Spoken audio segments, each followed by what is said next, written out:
Hey, so get this. Pollination. Sounds like a law firm for plants, right?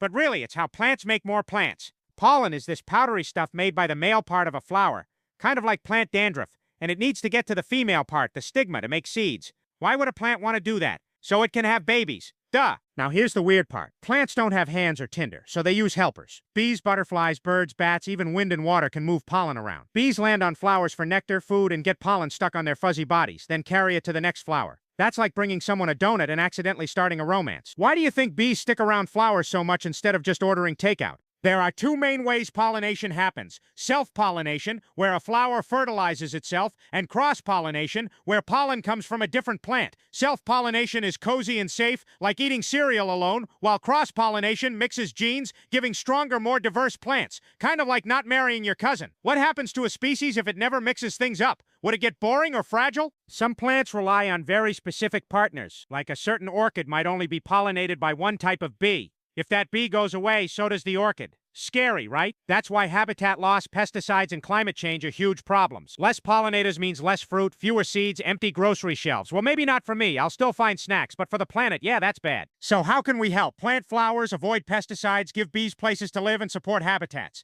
Even a tiny garden can be a big deal. Imagine if every lawn turned into a tiny buffet for pollinators. Wouldn't that be awesome? Wouldn't it be crazy if we treated bees like superheroes instead of just wasp-adjacent annoyances? Bottom line, pollination is this incredible teamwork between plants and the world around them, and without it, our foods and ecosystems would be in serious trouble. How different would life be if flowers stopped getting their mail?